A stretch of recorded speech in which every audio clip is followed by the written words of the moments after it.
सबसे बड़ी खबर यही है बिहार में किसकी बाहर, लेकिन महागठबंधन की तरफ से प्रेस कॉन्फ्रेंस में साफ कर दिया गया तेजस्वी यादव महागठबंधन का मुख्यमंत्री का चेहरा होंगे। अशोक गहलोत की तरफ से इसकी सबसे पहले घोषणा की गई। उन्होंने कहा कि एक युवा चेहरा आपके सामने है महागठबंधन की तरफ से प्रतिनिधित्व देने के लिए, और इसीलिए नेतृत्व भी तेजस्वी का, और मुख्यमंत्री के चेहरे के तौर पर तेजस्वी यादव को महागठबंधन के सभी घटक दलों ने स्वीकार किया है।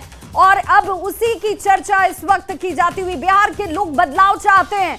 अशोक गहलोत के साथ तमाम घटक दलों ने अपनी जब बातों को रखा है तो कहा कि बिहार में जो हालात हैं, विरोधियों के पास धन बल की कोई कमी नहीं, और इसीलिए तेजस्वी यादव सीएम फेस महागठबंधन का घोषित कर दिए गए हैं। इसी को लेकर ये बार बार सवाल खड़े किए जा रहा था कि प्रेस कॉन्फ्रेंस का आखिर एजेंडा क्या होगा, मकसद क्या होगा। मकसद यही कि यहां पर एकजुटता तो दिखाई गई, साथ ही साथ उस सवाल का जवाब जिसमें महागठबंधन का नेतृत्व कौन कर रहा है, चेहरा कौन होगा मुख्यमंत्री का, तो चुनाव में जाने से ठीक कुछ दिन पहले इस प्रेस कॉन्फ्रेंस के जरिए ये कह दिया गया है कि कांग्रेस ने भी तेजस्वी के मुख्यमंत्री के चेहरे पर अपनी सहमति दे दी है। तेजस्वी यादव सीएम फेस हैं कांग्रेस की तरफ से, ये कह दिया गया। अशोक गहलोत जो कि एक सीनियर लीडर हैं, कई बार मुख्यमंत्री की भूमिका निभा चुके हैं, और उस लिहाज से भी जब वो यहाँ इस वक्त पटना में मौजूद थे तो इस प्रेस कॉन्फ्रेंस के होने से ठीक पहले बंद कमरे में मुलाकात हुई, और प्रेस कॉन्फ्रेंस में अशोक गहलोत ने कह दिया कि महागठबंधन के सभी दल मुख्यमंत्री के चेहरे के तौर पर तेजस्वी पर अपनी मुहर लगाते हैं। अकल होशियारी से, अपनी मेहनत से बनाई है, गरीबों के मसीहा के रूप में, अपनी कौम के मसीहा के रूप में उभर के आए हैं, ऐसे नौजवान को हमने तय किया है वो उप मुख्यमंत्री होंगे। साथ में इसके साथ में जो आपके यहाँ बहुत सारे समाज भी हैं, सामाजिक इक्वेशन अलग तरह की है, तो जो अन्य सामाजिक वर्गों के लोग हैं उनमें से मुख्यमंत्री और बनाए जाएंगे, उप मुख्यमंत्री और बनाए जाएंगे। यही बात कह के मैं अपनी बात समाप्त करता हूँ। धन्यवाद। धन्यवाद। शुक्रिया अशोक गहलोत साहब। अब मैं आग्रह करूंगा सीएम डेजिग्नेट इसी प्रेस कॉन्फ्रेंस से निकलकर सामने आती हुई कि महागठबंधन की सरकार बनी तो मुख्यमंत्री का चेहरा तेजस्वी यादव होंगे, और उप मुख्यमंत्री के तौर पर दो चेहरों को आप देखेंगे। एक चेहरा तय है मुकेश सहनी का। मुकेश सहनी इसी बात पर अड़े हुए थे कि चाहे सीटों की संख्या जितनी भी हो, लेकिन डिप्टी सीएम यानी कि उप मुख्यमंत्री मैं बनना चाहिए। कॉन्फ्रेंस में आए हुए देश भर के सभी हमारे पत्रकार बंधु, मीडिया के साथी, प्रिंट मीडिया के साथी, इलेक्ट्रॉनिक मीडिया के साथी, जितने पोर्टल मीडिया हैं, यूट्यूबर्स हैं, आप सब लोगों का हम आज के प्रेस कॉन्फ्रेंस में स्वागत करते हैं, अभिनंदन करते हैं। और आज हमारे बीच हमारे अभिभावक, कांग्रेस के वरिष्ठ नेता, राजस्थान प्रदेश के कई बार के मुख्यमंत्री अशोक गहलोत जी, साथ में हमारे मुकेश सहनी जी, दीपांकर जी, ललन चौधरी जी, आईपी गुप्ता जी, अब्दुल बारी सिद्दीकी साहब जी, मंगनी लाल मंडल जी, राम नरेश पांडे जी, राजेश राम जी, कृष्णा लवरू जी, और सभी महागठबंधन के हमारे साथी। सबसे पहले कई बार ये सवाल उठाए जा रहे थे, और हमसे ज़्यादा आप ही लोगों को ज़्यादा इंतज़ार था कि महागठबंधन का सीएम का चेहरा कौन होगा। जितना बेताब आप लोग थे उतना हम नहीं थे। जितना इंतज़ार आप लोगों को था उतना हम लोगों को नहीं था। हम महागठबंधन के लोग केवल सरकार बनाने के लिए ही नहीं, मुख्यमंत्री बनने के लिए नहीं, बल्कि हम लोगों को बिहार बनाने का काम करना है, इसलिए हम लोग एकजुट हुए हैं। और हम आदरणीय लालू जी का, राबड़ी देवी जी का, मैडम सोनिया गांधी जी का, राहुल गांधी जी का, खरगे साहब जी का, प्रियंका गांधी जी का, दीपांकर जी का, मुकेश साहनी जी का, डी राजा साहब जी का, आईपी गुप्ता जी का, बेबी साहब जी का, नरेश जी, ललन जी का हम दिल से धन्यवाद देते हैं कि सभी महागठबंधन के साथियों ने मुझ पर पुनः भरोसा जताया है। इसके लिए सभी हमारे महागठबंधन के नेता हों, कार्यकर्ता हों, उन सब लोगों को दिल से हम धन्यवाद देते हैं और उन सभी लोगों से ज़रूर कहना चाहेंगे कि जो उम्मीद, जो विश्वास आप लोगों ने हम पे जताया है, उस उम्मीद पर हम ज़रूर खरे उतरेंगे और मिल करके जो डबल इंजन की सरकार है, एक इंजन भ्रष्टाचार में है, एक इंजन अपराध में है, ऐसी 20 साल पुरानी निकम्मी सरकार को हम लोग उखाड़ करके फेंकेंगे। ठीक कहा अशोक गहलोत जी ने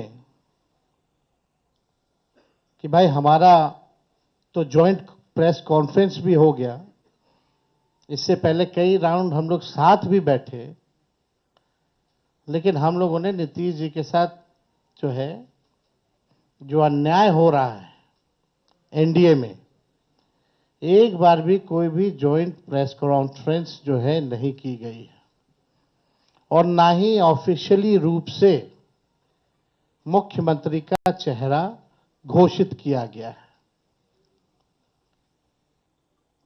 तो हम लोग तो शुरू दिन से ही कह रहे थे कि भाजपा के लोग नीतीश जी को दोबारा मुख्यमंत्री नहीं बनाएंगे और इस पे और किसी ने मुहर नहीं लगाया है, बल्कि अमित शाह जी ने एक बार नहीं कई बार इस बात को बोला है कि विधायक दल की जो संख्या होगी वो तय करेगा। लेकिन अमित शाह जी से हम जानना चाहेंगे, इस बार आप ये बात कह रहे हैं, पिछले बार तो ये बात नहीं थी। यह लगातार 20 साल से एनडीए की सरकार है, हमेशा से मुख्यमंत्री का चेहरा आप लोगों ने घोषित किया। आखिर क्या कारण है कि इस बार आप नीतीश कुमार जी का मुख्यमंत्री के चेहरे का नाम का घोषणा क्यों नहीं कर रहे? अब ये सवाल बड़ा खड़ा होता है। तो हम लोग तो जो कहते थे वही हो रहा है और आप देख लीजिए, जो भी जनता दल यूनाइटेड में जो नेता हैं, नीतीश जी के खराब सेहत का वो चेहरे का इस्तेमाल करके 3-4 नेता जो भाजपा के लिए ही काम कर रहे हैं, जो जनता दल यूनाइटेड को खत्म करने में लगे हैं, अब चुनाव के बाद जनता दल यूनाइटेड को भी ये लोग खत्म कर देंगे, दल नहीं रहेगा। यानी आप मान के चलिए कि नीतीश कुमार जी का ये आखिरी चुनाव है। ये स्पष्ट अमित शाह जी ने कर दिया है, निर्णय ले लिया है। देखिए, एक कसक बिहारी होने के नाते शुरू से रही है कि हमारा राज्य जो है अव्वल राज्यों में आए, लेकिन 20 साल राज करने के बाद भी राज्य में 11 साल केंद्र में मोदी जी प्रधानमंत्री रहते हुए भी सबसे अगर कोई गरीब राज्य है तो बिहार है। सबसे ज्यादा अगर बेरोजगारी है तो बिहार है। सबसे ज्यादा अगर पलायन होता है तो बिहार में। महंगाई है, कारखाने नहीं है, यहां उद्योग नहीं है, धंधे नहीं है, पढ़ाई, दवाई, कमाई, सिंचाई की व्यवस्था नहीं है, फूड प्रोसेसिंग यूनिट्स नहीं है, आईटी हब नहीं है, एसईजेड नहीं है, आईटी पार्क की व्यवस्था नहीं है, एग्रो बेस्ड इंडस्ट्री नहीं है बिहार में। प्रति व्यक्ति आय पूरे देश में अगर सबसे कम है तो हमारे बिहार के लोगों का है। प्रति व्यक्ति निवेश सबसे कम है। किसानों के आय के मामले में बिहार सबसे फिसड्डी है और यहां अपराध चरम सीमा पर है। 70,000 से भी ज्यादा हत्याएं 20 साल में हो गई, ना सुनवाई है ना कार्रवाई होती है। भ्रष्टाचार ब्लॉक थाना चले जाइए, बिना भ्रष्टाचार के, बिना घूस दिए हुए कोई काम नहीं हो रहा। चारों तरफ से अफसरशाही लागू है। जनप्रतिनिधियों की भी पूछ नहीं है, मंत्रियों की भी पूछ नहीं है। डिपार्टमेंट मंत्री नहीं बल्कि सेक्रेटरी चलाता है।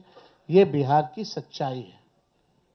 अभी 70,000 करोड़ का घोटाला आया सीएजी की रिपोर्ट में, कोई हिसाब किताब नहीं। एक बार नहीं, कई बार पेपर लीक हुए, किसी पे कार्रवाई नहीं की गई। कितने बड़े से बड़े घटनाएं हुए बिहार में, सृजन घोटाला हुआ, बालिका गृह कांड हुआ, कोई गिरफ्तार नहीं, कुछ भी नहीं। लगातार घोटाले पे घोटाला हो रहा है। चूहा बांध काट दे रहा है तो बांध गिर जा रहा है, चूहा पुल गिरा देता है काट के, चूहा करोड़ों लीटर शराब पी जाता है थाना में, कोई हिसाब किताब नहीं। कहीं न्याय लोगों को नहीं मिल रहा। जो स्थिति बिहार की है, गोलियां चल रही होती है पटना के शहरों पर, बड़े बड़े उद्योगपतियों को, इंडस्ट्रियलिस्ट को। यहीं बगल में आप जहां हम लोग आज बैठे हैं, बगल में खेमका जी की हत्या कर दी जाती है, हाजीपुर में उनके बेटे की 4 साल पहले हत्या कर दी जाती है। मुख्यमंत्री आवास के बाहर गोलियां चलती है, कुछ नहीं होता। हमारे घर के आवास के बाहर गोलियां चली, आज तक कोई नहीं पकड़ा गया। सचिवालय के बाहर गोलियां चलती है, कोई पकड़ा नहीं गया। लगातार अफसरशाही, भ्रष्टाचार, अपराध से लोग परेशान हो चुके हैं। इस सरकार के पास, देखिए, हम लोग तो अपना विजन लगातार बता रहे हैं। हम लोग यहां आए, लगातार अपने विजन को बताया। कल भी हमने अपने विजन को बताया। ये लोग प्रचार में भी चले गए, एक भी मैनिफेस्टो या एजेंडा नहीं बताया कि आने वाले 5 साल में ये बिहार के लिए क्या करेंगे। आप लोग, सब लोग गवाह हैं। चाहे भाजपा के प्रधानमंत्री हो, अमित शाह हो, नीतीश बाबू हो, किसी भी व्यक्ति ने अपना agenda, road map, vision, blueprint अगले 5 साल के लिए नहीं रखा। लेकिन ये नकलची सरकार, तेजस्वी ने जो कहा उसका इन लोगों ने नकल किया। हमने पेंशन बढ़ाने की बात की 1500 रुपए, तो ये 1100 करते। हमने 200 यूनिट फ्री में बिजली की बात की तो 125 यूनिट ये फ्री में देने लगते हैं। हमने डोमिसाइल की बात की तो ये डोमिसाइल की बात करते हैं। हमने युवा आयोग की बात की तो इन्होंने युवा आयोग के बारे में बात की। हमने 5 लाख सरकारी नौकरियां दी तो अब ये भी नौकरी की बात कर रहे हैं। हम लोग माई बहन मान योजना लाए तो ये 10,000 का घूस एक तरह का देके, रिश्वत देकर के चुनाव से पहले उधार यानी लोन जो है वो दिलवाने का काम कर रहे हैं। तो ये नकलची सरकार है, इसके लोगों के पास कोई विजन नहीं है। ये लोग थके हुए लोग हैं। ये लोग किसी भी कीमत पे केवल सत्ता और कुर्सी पर बैठना चाहते हैं, ना कि बिहार की जनता को सेवा करना चाहते हैं, ना कि बिहार के लोगों को आगे बढ़ाना चाहते हैं। एक शुगर मिल प्रधानमंत्री जी ने नहीं चालू की, लेकिन तेजस्वी ने, महागठबंधन की सरकार 17 महीने में रीगा का चीनी मिल जो है 17 महीने में चालू करके दिखाने का काम किया। 5 लाख नौकरियां हम लोगों ने दी, 3.5 लाख नौकरियां प्रक्रियाधीन कराई, 4.5 लाख नियोजित शिक्षकों को हम लोगों ने राजकीय कर्मी का दर्जा हम लोगों ने दिया।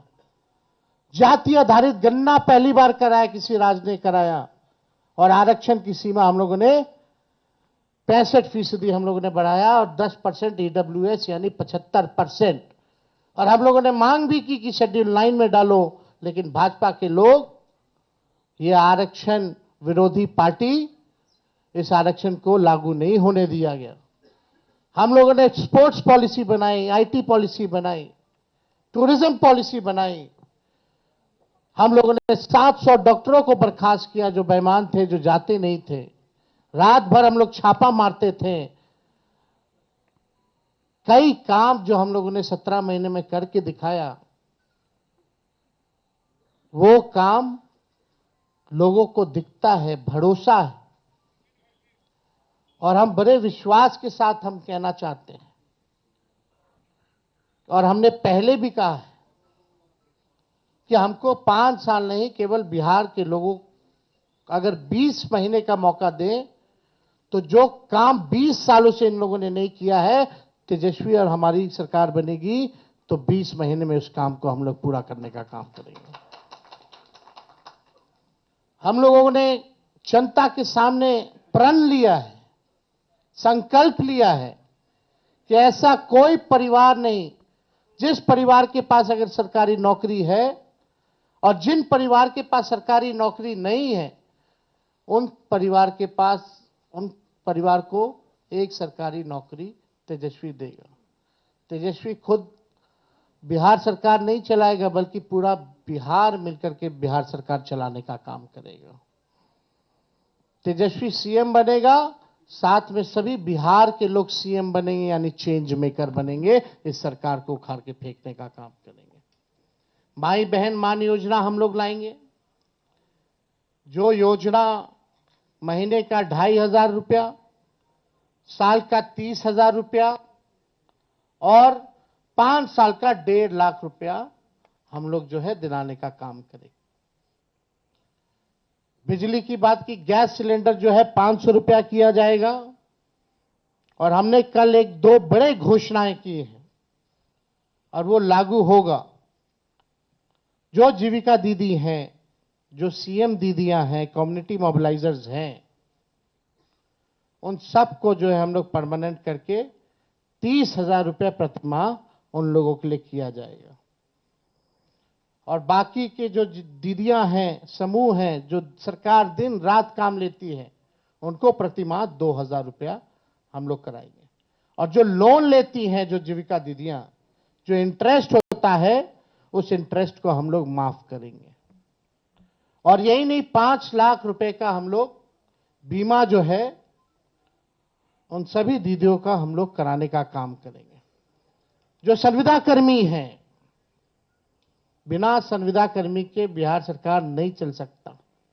चाहे विभिन्न मंत्रालय में हो, जिलाओं में हो, बेल्ट्रॉन जैसे संस्थाओं में हो, जो भी हो, सभी लोगों को जो है हम लोग जो है परमानेंट करने का काम करेंगे।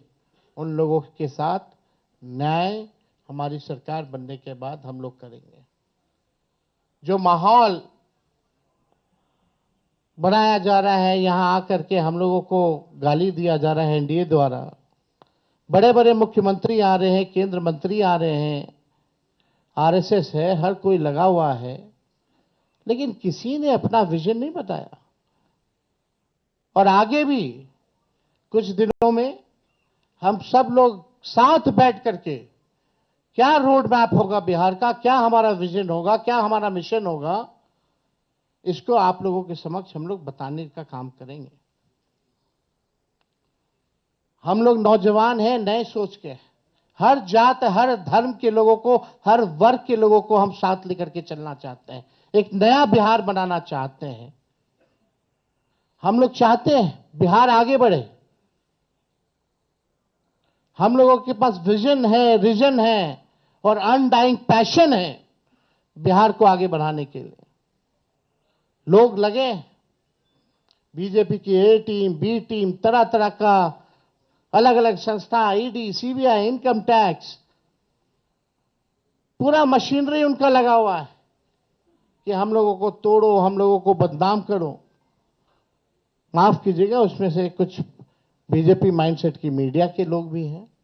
आप लोगों की गलती नहीं, लेकिन जो ऊपर के लोग जो कहते हैं वही करना पड़ता है, वही एजेंडा चलाना पड़ता है। आज के बाद भी किसी की हिम्मत नहीं होगी कि बताओ बीजेपी के लोगों कि अगला एनडीए का मुख्यमंत्री कौन होगा। इस पे चर्चा जरा करा लो, जरा बीजेपी के नेताओं से सवाल पूछ लो। ये बीजेपी के लोग सांप्रदायिक शक्तियां देश को तोड़ना चाहती है, संविधान को खत्म करना चाहती है, लोकतंत्र को खत्म करना चाहती है। और हम महागठबंधन के रहते हुए किसी माई के लाल में दम नहीं जो हमारे देश के संविधान को खत्म कर सके, हमारे आरक्षण छीन सके और यहां कोई हिंदू मुसलमान दंगा करा सके। शांति, अमन, चैन जब तक नहीं रहेगा तब तक प्रॉस्पेरिटी नहीं हो सकती है। हम लोग सब लोगों को लेके चलेंगे। जो इन लोगों ने समाज में जहर बोया है, जात को जात से लड़ाना, धर्म को धर्म से लड़ाना, इस जहर को खत्म करने का काम और प्रयास हम लोग करेंगे, ईमानदारी से करेंगे। तो आप सब लोग यहाँ हमारे साथी आए हैं, आप सब लोगों का हम दिल से धन्यवाद देते हैं। चलिए, आज कम से कम आज के बाद से एक सवाल तो खत्म हो गया, अभी कहीं और शुरू होगा। तो वो रुक जाइए एक मिनट और एक मिनट हम आप लोगों को इतना जरूर कहना चाहते हैं, जो भाजपा के लोग आरोप लगाते हैं, जंगल राज की बात करते हैं, लगातार बिहार में अपराध बढ़ रहे हैं। हमने बताया 70,000 मर्डर हुए, कई रेप हुए, बच्चियों को पीएमसीएच में बलात्कार कर देता है लोग, परिवार के लोग उसको अस्पताल लेके जाते हैं, 4 घंटा तक बेड नहीं मिलता, मृत्यु हो जाती है। वो जंगल राज नहीं। कोई ऐसा दिन नहीं जहां बिहार में 200 राउंड गोलियां ना चलती हो। हर जिले में लगातार अपराध है, कोई ऐसा जिला नहीं बचा जहां डेली अपराध ना होता हो। लेकिन ये प्रोपेगेंडा है। हम अपने बिहार के लोगों से कहना चाहते हैं, करप्शन से तेजस्वी कभी भी कॉम्प्रोमाइज नहीं करेगा, और लॉ एंड ऑर्डर से कभी कोई भी अपराधी कितना बड़ा से बड़ा क्यों ना हो, तेजस्वी उसको बख्शने का काम नहीं करेगा। तेजस्वी की परछाई भी अगर गलत काम करेगी तो उसको भी तेजस्वी सजा दिलाने का काम करेगा। ये मेरा संकल्प है, और एक नया बिहार हम लोग जो है बनाने का काम करेंगे। तो मैं पुनः सभी महागठबंधन के शीर्ष नेताओं को दिल से धन्यवाद देते हैं कि जो भरोसा आप लोगों ने जताया है मुझ पर, और कोई अकेले की बात नहीं है, हम सब लोगों को मिलकर के एक नया बिहार बनाना है, एक विकसित बिहार बनाना है। जितना काम केंद्र मंत्री रहते हुए यूपीए सरकार ने जो किया बिहार के लिए, जितना पैकेजेस दिए, जितना लालू जी ने रेलवे का कारखाना दिया, उसके बाद से एक भी कारखाना बिहार को नहीं मिला। मोदी जी फैक्ट्री लगवाएंगे गुजरात में, अब विक्ट्री चाहिए बिहार में, ये नहीं होने वाला है। अब जनता हिसाब मांग रही है, मोदी जी, नीतीश जी, 20 साल से आप लोगों की सरकार है, फिर भी बिहार सबसे गरीब क्यों है, सबसे ज्यादा बेरोजगारी क्यों है, महंगाई क्यों है, कोई कारखाना निवेश क्यों नहीं है। और धन हो प्रभु हमारे अमित शाह जी, बिहार में जमीन नहीं है इसलिए उद्योग नहीं लगेगा, यानी साफ इनकार कर दिया। बिहार के लोगों से हम कहना चाहते हैं, भाजपा के लोगों ने मना कर दिया, एनडीए के लोगों ने मना कर दिया कि बिहार में कोई फैक्ट्री कारखाना नहीं लगाएंगे, कोई इंडस्ट्री नहीं लगाएंगे, कोई उद्योग नहीं लगाएंगे। आप एक बार तेजस्वी को मौका देकर के देखो, कारखाने, इंडस्ट्री, उद्योग, SEZ, IT park, agro based industry, food processing units,